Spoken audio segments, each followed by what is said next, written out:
ಎಲ್ರಿಗೂ ನಮಸ್ತೆ. ಮೊದಲಿಗೆ ಸಾಲುಮರದ ತಿಮ್ಮಜ್ಜಿ ಅವರ ಪಾದಾರವಿಂದಕ್ಕೆ ನಮಸ್ಕಾರ. ಅಷ್ಟು ದೂರ ಬಂದಿದ್ದಾರೆ. ನಮ್ಮ ಒಂದು ಪ್ರಯತ್ನ ಕೇಳ್ತಿದ್ದಂಗೆ ಸಂತೋಷ್ ಅವರು ಎಲ್ಲರೂ ಸರಿ ಕೇಳ್ತಿದ್ದಂಗೆ ಕರ್ಕೊಂಬಂದು ನಿಮಗೂ ಧನ್ಯವಾದ. ಖುಷಿ ಆಗುತ್ತೆ.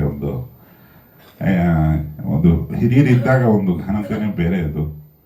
ಸೊ ಅವ್ರ ಹಿರಿತನಕ್ಕೆ, ಅವರ ಹಾಡುಗಾರ, ಅವರಲ್ಲಿರೋ ಸಂಗೀತಕ್ಕೆ ಅವರು ಇವತ್ತು ಕಾರ್ಯಕ್ರಮಕ್ಕೆ ಬಂದು ಒಂದು ಹಾಡನ್ನು ಬಿಡುಗಡೆ ಮಾಡಿದ್ದು ತುಂಬ ವಿಶೇಷ ಅನ್ನಿಸ್ತಾ. ಅಜ್ಜಿ ಥ್ಯಾಂಕ್ ಯು, ಧನ್ಯವಾದ. ಯಾವ ಭಾಷೆಯಲ್ಲಿ ಹೇಳಬೇಕೋ ಗೊತ್ತಿಲ್ಲ ನಿಮಗೆ. ತುಂಬ ಹೃದಯದ ಧನ್ಯವಾದ. ಇವ್ರು ಬಂದಿದ್ದು ಖುಷಿ. ಇನ್ನೊಂದೇನೆಂದರೆ, ನಾವು ಶ್ರೀಯುತ ಅಣ್ಣವರಿಗೆ ಧನ್ಯವಾದ ಹೇಳಲೇಬೇಕು. ಈ ಟೈಟ್ಲಿಗೆ ಕುಲದಲ್ಲಿ ಕೇಳಿ ಯಾವುದು ಹರಿಶ್ಚಂದ್ರ, ಸತ್ಯ ಹರಿಶ್ಚಂದ್ರ ಸಿನಿಮಾದ ಗೀತೆ, ಅದನ್ನು ಒಂದು ಟೈಟ್ಲಾಗಿ ಇಟ್ಟಾಗಲೇ ಅದಕ್ಕೊಂದು ವಿಶೇಷವಾದ ಪ್ರಭೆ ಬಂತು ಸಿನಿಮಾಗೆ. ಅಲ್ಲಿಂದ ನಾನು ನೆನೆಸ್ತಾ ಬಂದರೆ, ಈ ಶುರು ಮಾಡಿ ಒಂದೊಂದು ಕಾಲು ವರ್ಷದ ಮೇಲೆ ಆಯ್ತು ಈ ಸಿನಿಮಾ. ಒಂದಾದ್ಮೇಲೆ ಒಂದು ಕಷ್ಟಜೀವಿಗಳು ಸೇರ್ಕೋತಾನೆ ಹೋಗ್ತಿದ್ದಾರೆ ಅದಕ್ಕೆ. ಆಮೇಲೆ ಫೈನಲ್ ಆಗಿ ಮೊನ್ನೆ ಸಿನಿಮಾ ನೋಡಿದಾಗ್ಲೂ ಅನ್ನಿಸ್ತು, ಒಂದು ಗ್ರಾಮೀಣ ಪ್ರತಿಭೆ ಮನುನ ತರಬೇಕು ಅಂಥೇಳಿ ಆತ ಸಂತೋಷ್ ಸರ್ನ ಕರ್ಕೊಂಡ್ಬಂದಿದ್ದು ನೆನ್ನೆ ಮೊನ್ನೆ ನಡೆದಂಗಿದೆ. 1.5 ವರ್ಷ ಕಳೆದಿದ್ದೇ ಗೊತ್ತಾಗಿಲ್ಲ ನಮಗೆ. ಅಲ್ಲಿಂದ ಹಿಡಿದು ಒಂದು ಪ್ರತಿಭೆಗೆ ಅವರು ಹಣ ಹಾಕ್ತೀನಿ ಅಂದಾಗಲೇ ಅಲ್ಲೊಂದು ಪಾಸಿಟಿವ್ ನೋಟ್ ಇದೆ. ಅವರು ಯಾವುದೇ ರೀತಿಯಲ್ಲೂ ಅವನಿಗೆ ದುಡ್ಡು ಹಾಕಬೇಕು ಅಂತಲೂ ಇಲ್ಲ. ಇವನು ಕೇಳ್ಕೊಂಡಾಗ ಅವನ ಪ್ರತಿಭೆನ ಮೆಚ್ಚಿ ಅವರು ಹಣ ಹೂಡಿದ್ರು. ಅಲ್ಲಿಂದ ಮನೋಮೂರ್ತಿ ಸರ್ ಹೂ ಹೊಂದಿತ್ತು, ಒಬ್ಬರೇ ನಟರು ಹೂ ಹೊಂದಿತ್ತು. ಎಲ್ಲದನ್ನು ನೋಡ್ತಾ ನನಗೆ ಇಡೀ ಕಾಪಿ ನೋಡ್ತಿರ್ಬೇಕಂದ್ರೆ ಡಬಲ್ ಪಾಸಿಟಿವ್ ಅಂತ ಕರಿತೀವಲ್ಲ, ಅದನ್ನು ನೋಡ್ತಿರ್ಬೇಕಾದ್ರೆ ಇನ್ನೊಂದು ಹಿರಿಯ ಜೀವ ರೊಚ್ಚಿಗೆದ್ದು ಆ್ಯಕ್ಟ್ ಮಾಡಿದೆ. ಅವ್ರಿಗೆ ಒಂದು ದೀರ್ಘಕಾಂಡ ನಮನ ಸುಬ್ಬಣ್ಣ.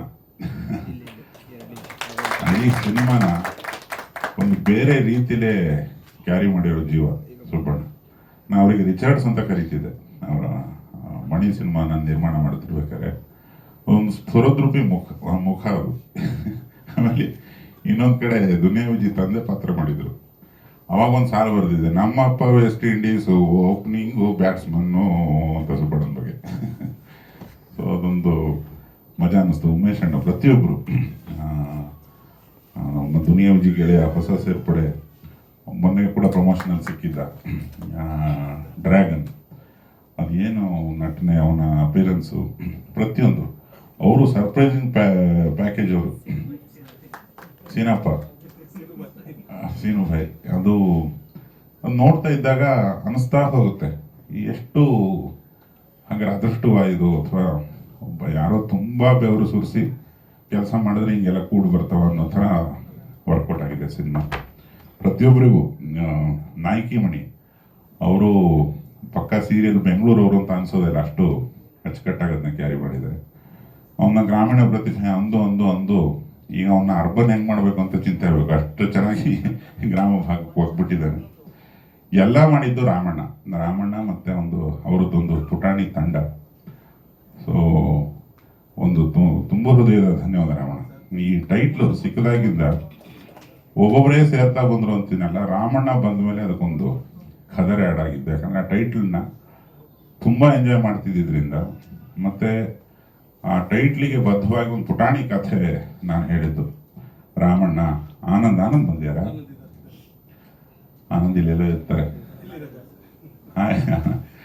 ಅವರು ಬಂದು ರೀಡಿಂಗ್ ಕೊಟ್ಟಿದ್ದು ಎಷ್ಟು ಇವಾಗಿಂದ ರೀಡಿಂಗ್ ಮುಗಿಸ್ಕೊಂಡು ಬಂದಂಗೆ ಫೀಲಿಂಗ್. ಆನಂದನ್ ನೋಡಿದ್ರೆ ತುಂಬ ಚೆನ್ನಾಗಿ ಬರ್ದಿದ್ದಾರೆ. ಆ ರೀಡಿಂಗ್ ತೊಗೊಂಡಾಗಲೇ ಇದು ಏನೋ ಕರೆಕ್ಟ್ ದಿಕ್ಕಿಗೆ ಹೋಯ್ತು. ಇಸ್ಲ ಅವ್ರು ಬಂದಿದ್ದಾರೆಲ್ಲ ಗೊತ್ತಿಲ್ಲ. ತಂಡದ ಪ್ರತಿ ಸದಸ್ಯರು 1 ರನ್ ಕೊಟ್ಟಿದ್ದಾರೆ, 2 ರನ್ ಕೊಟ್ಟಿದ್ದಾರೆ, ಯಾರೋ 6 ಹೊಡೆದಿದ್ದಾರೆ, ಯಾರೋ 4 ಹೊಡೆದಿದ್ದಾರೆ, ಇನ್ನೊಬ್ಬ ಸೆಂಚುರಿ ದಾಟಿ ಇನ್ನೂ ಆಡ್ತಾನೆ ನಿಂತಿದೆ. ನಾನು ಫೀಲ್ ಆ ಸಿನಿಮಾ ನೋಡ್ತಾ ಇದ್ದೆ. ಹಂಗೆ ಅನಿಸ್ಬೇಕು ಒಂದು ಸಿನಿಮಾ. ಇದನ್ನು ಒಡಮೂಡಿಸಿದ್ದಕ್ಕೆ ರಾಮಣ್ಣಂಗೆ ನನ್ನ ತುಂಬ ಹೃದಯದ ಧನ್ಯವಾದ. ಅಂತ ಒಬ್ಬ ಪಾತ್ರದಿಂದ ಕೆಲಸ ಮಾಡಿದ್ರು. ಅವರನ್ನು ತುಂಬ ಎಂಜಾಯ್ ಮಾಡ್ತಿದ್ರು. ಮತ್ತು ಹಗಲು ರಾತ್ರಿ ಇದೇ ಸಿನಿಮಾ ಅಂತಿದ್ದನ್ನು ನೋಡಿದಾಗ, ಅವರು ಲಿರಿಸಿಸ್ಟು, ಗೀತ ರಚನೆಕಾರರು. ಒಂದ್ಸತಿ ಯೋಚನೆ ಮಾಡಿದೆ, ಇದನ್ನ ಇರೋಬರೋವೆಲ್ಲ ನಾನೇ ಬರೆದ್ಬಿಟ್ರೆ ಒನ್ ಸೈಡೆಡ್ ಆಗ್ಬಿಡುತ್ತೆ, ತಕಡಿ ಎಲ್ಲ ಒಂದೇ ಕಡೆ ಕೂತ್ಕೊಳ್ಳುತ್ತೆ. ಮುತ್ತರಸ ಅಂತ ಒಂದು ಪದ ಹೇಳಿದರು ನನಗೆ. ಅದು ಕೇಳಿಸ್ಕೊಳ್ಳೋಕ್ಕೆ ಚೆನ್ನಾಗಿದೆ. ಎಲ್ಲಿ ಹಿಡಿದ್ರಿ ಈ ಪದ ಅಂತೆಲ್ಲ ಕೇಳ್ತಿದ್ದೆ. ಅವರೇ ಬರೀಲಿ ಅಂತ ನಾನು ಒಳಮನಸ್ಸಿಗೆ ಅನ್ಸೋಕೆ ಶುರು ಆಗ್ಬಿಟ್ಟಿದ್ದು. ಯಾಕಂದರೆ ನಿರ್ದೇಶಕನೇ ಟೈಟಲ್ ಟ್ರ್ಯಾಕ್ ಬರೆದಾಗ ಅದಕ್ಕೊಂದು ವಿಶೇಷ ಘನತೆ ಬರುತ್ತೆ. ಅದನ್ನು ಪ್ರಯತ್ನ ಪಟ್ಟರು. ಆಮೇಲೆ ನನಗೊಬ್ಬರು ನಾಯಕಿ ಮಣಿನೂ ಕೊಟ್ಟಿದ್ದಾರೆ, ನಮಸ್ಕಾರ ಯಶಸ್ವಿನಿ ಅವರು. ಹಾಡಲ್ಲಿ ಸಣ್ಣ ಸಣ್ಣ ತುಣುಕಲ್ಲಿ ನೋಡಿದಾಗ ನೀವು ನೆನಪಾಯ್ತು, ಅಷ್ಟರಲ್ಲಿ ನೀವು ಬಂದ್ರಿ. ಕಾರ್ಯಕ್ರಮಕ್ಕೆ ಸ್ವಾಗತ. ಎಲ್ಲದೂ ಸೇರಿ ಚಿತ್ರೀಕರಣದಲ್ಲಿ ನಾನು ಸರೆಂಡರ್ ಆಗ್ಬಿಟ್ಟೆ. ಯಾಕಂದರೆ ರಾಮಣ್ಣ ತುಂಬ ಕನ್ಸ್ಕೊಂಡಿದ್ದಾರೆ, ಅದು ಏನೇನೋ ಹಿಂದೆ ಮುಂದೆ ಅಲ್ಲಿಂದ ಕಿತ್ತು ಇಲ್ಲಿ ಕಿತ್ತು ಈ ಶಾರ್ಟ್ ಅಲ್ಲೂ ಬರುತ್ತೆ ಇದು ಬರುತ್ತೆ ಅಂತ ಹೇಳಿದ್ರೆ, ನಾರ್ಮಲಿ ನಿರ್ದೇಶಕರು ಆ್ಯಕ್ಟ್ ಮಾಡೋಕ್ಕೆ ಹೋದಾಗ ನಮ್ಮವೆಲ್ಲ ಒಂದಿಷ್ಟು ಇರ್ತವೆ, ಇದು ಹಂಗಲ್ಲ ಹಿಂಗೆ what is this non sense ಅಂತೆಲ್ಲ ಇರ್ತವೆ. ಅವು ಯಾವ ನಾನು ತಂಟೆಗೆ ಹೋಗಲಿಲ್ಲ, ಏನೋ ಮಾಡ್ತಿದ್ರು ಎಡವಟ್ಟಾದ್ರೆ ಮತ್ತೆ ನನ್ನ ಕಡೆ ತಿರ್ಕೊಂಡ್ಬಿಡುತ್ತದು. ಸೊ ಅದು ಪೂರ್ತಿ ಒಬ್ಬ ಶ್ರಮಜೀವಿಗೆ ನಾವು ಸರೆಂಡರ್ ಆಗಲೇಬೇಕಾಗುತ್ತೆ, ಯಾರಾದರೂ ಸರೆಂಡರ್ ಆಗಲೇಬೇಕಾಗುತ್ತೆ. ಹೀಗೆ ಒಂದು ಶ್ರಮ ವಹಿಸಿ ಮಾಡಿರೋ ಚಿತ್ರ ಇವತ್ತು 3ನೇ ಹಾಡಿನ ಬಿಡುಗಡೆ. ಇಡೀ ಎಲ್ಲರ ಶ್ರಮ ಸಾರ್ಥಕ ಆಗೋದು ನಿಮ್ಮಂಥವರು ಸಾಥ್ ಕೊಟ್ಟಾಗ. ಆ ಸಾರ್ಥಕತೆ ಈ ತಂಡಕ್ಕಿದೆ. ನಾಳೆ ಇನ್ನೇನು ಚಿತ್ರದ ಬಿಡುಗಡೆ ಅನೌನ್ಸ್ ಮಾಡ್ತಿದ್ದಾರೆ ಇವತ್ತೇ. ಅವತ್ತು ತಮ್ಮೆಲ್ಲರ ಸಹಕಾರ ಹೀಗೆ ಇರಲಿ. ಹಾಡನ್ನು ಕೇಳಿ ಇಡೀ ಚಿತ್ರನ ನಿಮ್ದಾಗಿಸ್ಕೊಳ್ಳಿ ಅಂತ ಕಳಕಳಿಯ ಪ್ರಾರ್ಥನೆ. Thank you so much.